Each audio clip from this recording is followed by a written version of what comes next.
Hello guys, आपके अपने channel प्रगति मंत्रा पे आप सभी का स्वागत है।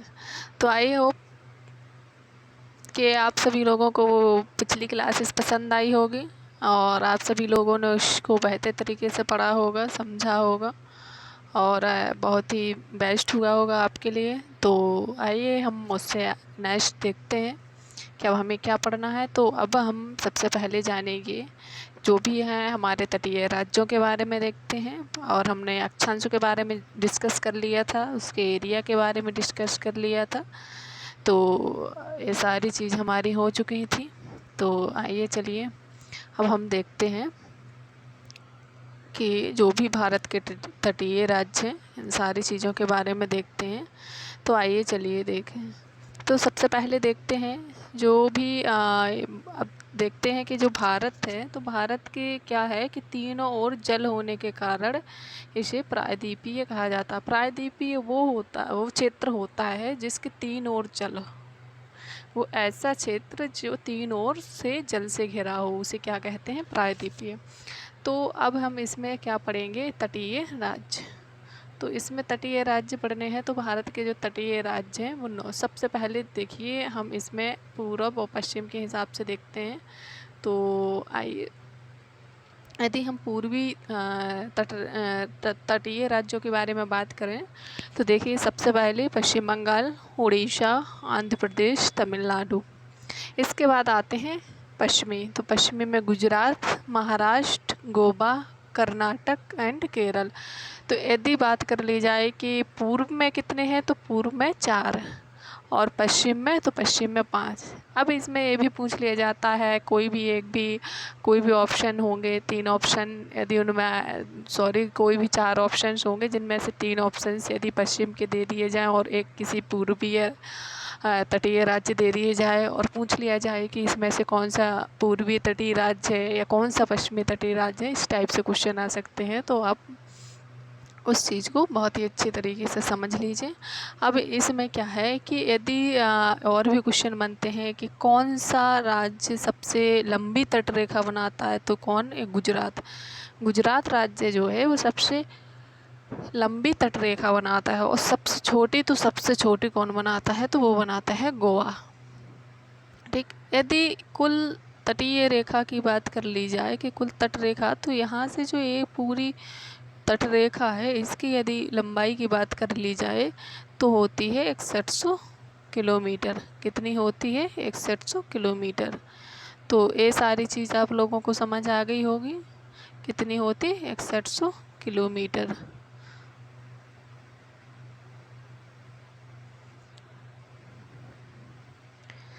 तो ये सारी चीज़ समझ ली है। अब आइए देखते हैं, यदि बात कर ली जाए कि द्वीपों सहित, तो आप लोगों को मालूम है कि यहाँ अंडमान निकोबार है, यहाँ लक्षद्वीप है, मालदीव, ये सारे द्वीपों सहित यदि बात कर ली जाए,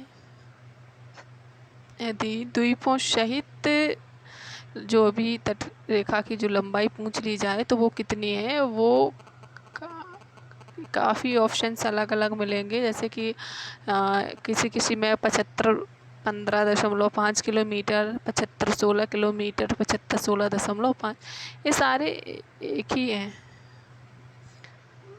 ठीक। तो इसके बाद हम चलते हैं अपने पड़ोसी देश के बारे में बात करते हैं। तो जो हमारे भारत के पड़ोसी देश हैं वो कितने हैं? 7। कौन सा? बांग्लादेश, म्यांमार, भूटान, नेपाल, चीन, अफ़गानिस्तान एंड पाकिस्तान। अब काफ़ी क्वेश्चन आते हैं आजकल, प्रेजेंट टाइम में काफ़ी क्वेश्चन पूछे जाते हैं, हर चीज़ में आ रहे हैं कि कौन से देश से हमारे कौन कौन सा राज्य की सीमा बनती है, कौन सा राज्य के साथ अंतर्राष्ट्रीय सीमा बनाता है। तो ये सारी चीज़ें जो आती हैं, तो इन सारी चीज़ों को अभी हम चलिए एक एक करके देखते हैं। तो इसमें क्या है, देखिए सबसे पहले देखते हैं कौन? पाकिस्तान। पाकिस्तान से कौन कौन सा राज्य अंतर्राष्ट्रीय सीमा बनाता है? तो गुजरात बनाता, राजस्थान, पंजाब, जम्मू कश्मीर एंड लद्दाख। अब आइए अफ़गानिस्तान। अफ़गानिस्तान से एकमात्र जो भी केंद्र शासित प्रदेश है सिर्फ लद्दाख ही बनाता है। और पाकिस्तान से 2 केंद्र शासित प्रदेश और 3 राज्य सीमा बनाते हैं। तो जम्मू कश्मीर एंड लद्दाख ये यूनियन टेरिटरी है, तो ये 2 बनाती हैं। इसके बाद है 3 राज्य बनाते हैं। अब आइए चीन, तो चीन जो है उससे एक केंद्र शासित प्रदेश और बाकी जो 4 हैं हिमाचल प्रदेश, उत्तराखंड, सिक्किम, अरुणाचल, ये 4 राज्य एंड एक केंद्र शासित प्रदेश लद्दाख सीमा बनाता है। अब नेपाल में क्या है, उत्तराखंड, यूपी, बिहार, सिक्किम एंड पश्चिम बंगाल, ये 5 राज्य हैं जो नेपाल के साथ सीमा बनाते हैं। अब आइए बात करते हैं भूटान।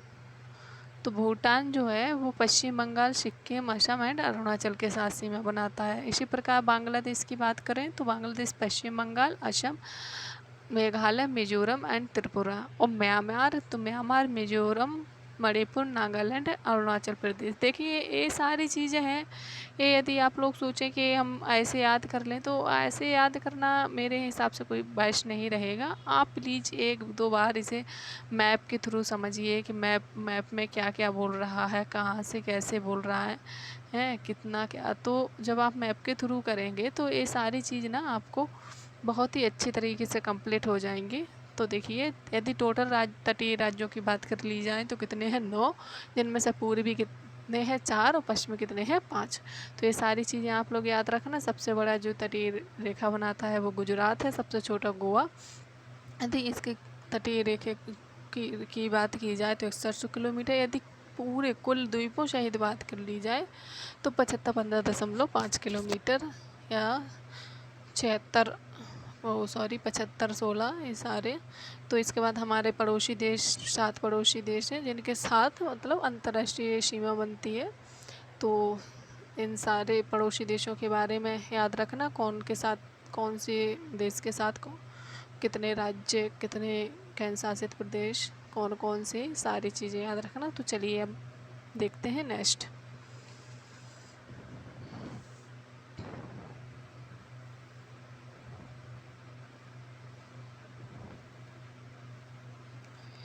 देखिए अभी हमने जो ये अभी जस्ट बैक में जो पढ़ा है, तो यदि इनके टोटल जो राज्य जोड़े हैं उनमें से क्या है कि 16,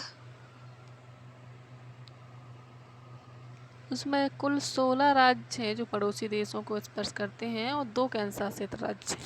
तो 16 राज्य हैं, 2 केंद्र शासित राज्य हैं। और भारत के जो वर्तमान में यदि राज्यों की बात की जाए तो 28 हैं, जिनमें से 16 राज्य अंतर्राष्ट्रीय सीमा बनाते हैं, 9 राज्य तटीय सीमा बनाते हैं। लेकिन 2 राज्य ऐसे हैं जो अंतर्राष्ट्रीय सीमा और तटीय सीमा दोनों बनाते हैं। तो अब कितने बचे, तो भारत के 5 राज्य हैं जो ना अंतर्राष्ट्रीय सीमा बनाते हैं और ना ही समुद्री तट पर सीमा बनाते। तो 2 राज्य कौन से हैं जो दोनों बनाते हैं, तो पश्चिम बंगाल और गुजरात जो समुद्रवर्ती सीमा बनाते हैं एंड अंतर्राष्ट्रीय सीमा बनाते हैं। और 5 राज्य कौन से हैं, तो आइए देखते हैं 5 राज्य। तो 5 राज्य हैं जो ना तो अंतर्राष्ट्रीय सीमा बनाते हैं ना ही समुद्र के किनारे हैं। तो 5 कौन सा है, मध्य प्रदेश, छत्तीसगढ़, झारखंड, हरियाणा, तेलंगाना। ओके। अब बात कर ली जाए कि सबसे लंबी जो भी तटरेखा बना रहा है, तो सबसे लंबी तटीय रेखा वाला अंतर्राष्ट्रीय कौन सा देश है जो सबसे लंबी तटीय रेखा बनाता है, तो वो बनाता है बांग्लादेश। वो कितनी,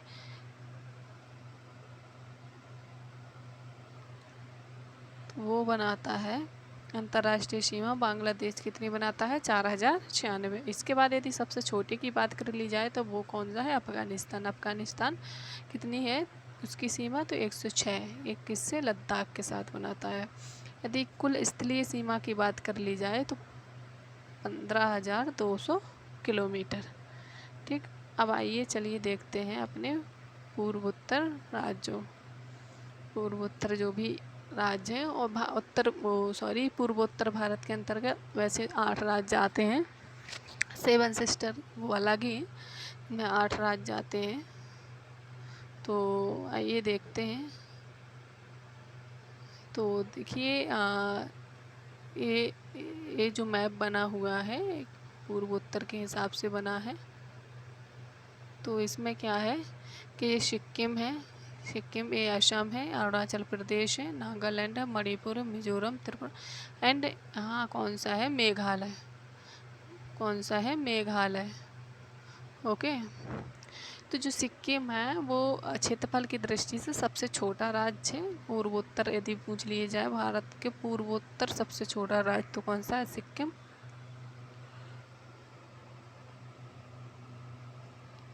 और यदि भारत का पूर्वोत्तर क्षेत्रफल की दृष्टि से सबसे बड़ा राज्य पूछा जाए तो कौन सा है? अरुणाचल प्रदेश। ठीक। अब ये यदि सेवन सिस्टर्स की बात कर ली जाए तो उसमें कौन सा राज्य नहीं आता? तो सिक्किम नहीं आता। बाकी ये 7 है, अरुणाचल प्रदेश, असम, नागालैंड, मणिपुर, मिजोरम, त्रिपुरा एंड मेघालय। ये 7 सेवन सिस्टर के अंतर्गत आते हैं। और वर्तमान में यदि केंद्र शासित प्रदेशों की बात कर ली जाए तो चलिए देखते हैं, जो कि केंद्र शासित प्रदेशों की संख्या कितनी है? 8। चलिए देखते हैं। लद्दाख। लद्दाख की कैपिटल क्या है? लेह है। जम्मू कश्मीर श्रीनगर। चंडीगढ़ की चंडीगढ़ है। दिल्ली की नई दिल्ली है। दादर नागर हवेली एवं दमन दीव की क्या है? सिलवासा या दमन। लक्षद्वीप की कवरत्ती है। अंडमान निकोबार की पोर्ट ब्लेयर है।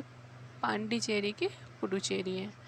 तो ये सारी चीज़ आपकी कंप्लीट हो गई है। सबसे उत्तरी केंद्र शासित राज्य की बात की जाए तो वो कौन सा है? लद्दाख। और सबसे दक्षिणी की बात की जाए तो कौन सा है? अंडमान। कौन सा है?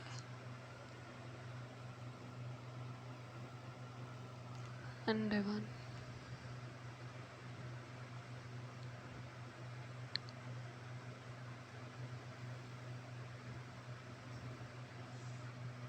तो ये हमने देख लिया है। तो आइए नेक्स्ट देखते हैं।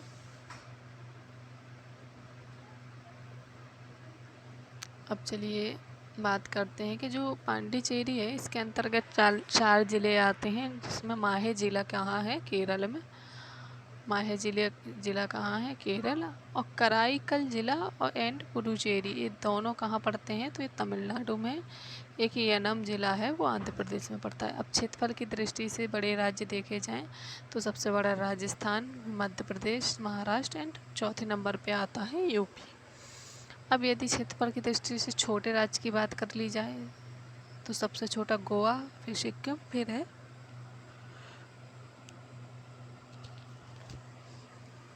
सबसे छोटा गोवा, सिक्किम एंड त्रिपुरा। अब ये समुद्री सीमा का विस्तार है। समुद्री सीमा का विस्तार है जो है वो हमेशा चेन्नई से नापा जाता है। ये क्वेश्चन कई बार पूछा गया है कि हमारा जो भी समुद्री जो सीमा की जो भी लंबाई, डिस्टेंस जो भी नापनी हो उसे कहाँ से नापा जाता है? तो वो चेन्नई से नापा जाता है। और 1 नैनोमीटर में 1 मील होता है। ठीक। और 1 मील इज इक्वल टू होता है 1.6 किलोमीटर।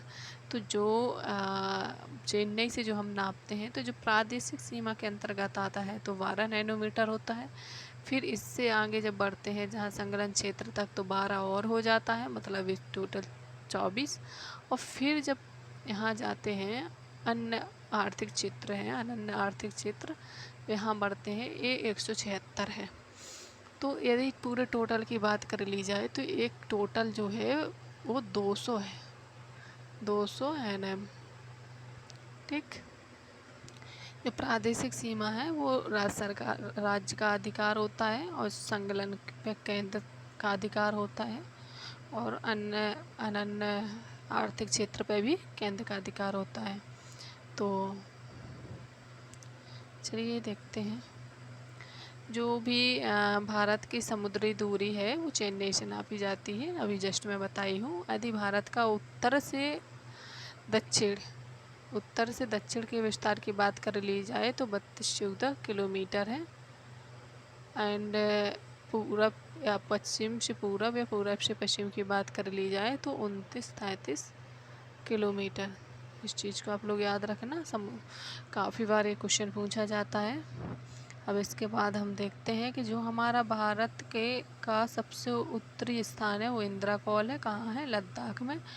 पूर्वी किबुथु अरुणाचल में तथा पश्चिमी है जो गौर माता या सरक्रीक कहाँ है? गुजरात में।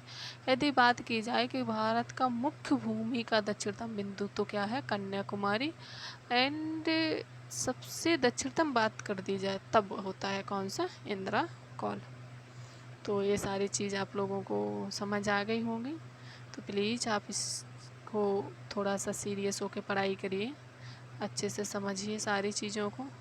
सब लोग मेहनत कर रहे हैं आप लोगों के लिए, तो आप भी थोड़ा उस चीज़ को अच्छे से समझिए। एंड आज के लिए इतना ही, फिर मिलते हैं नेक्स्ट वीडियो में। तो के लिए thank you, bye bye all of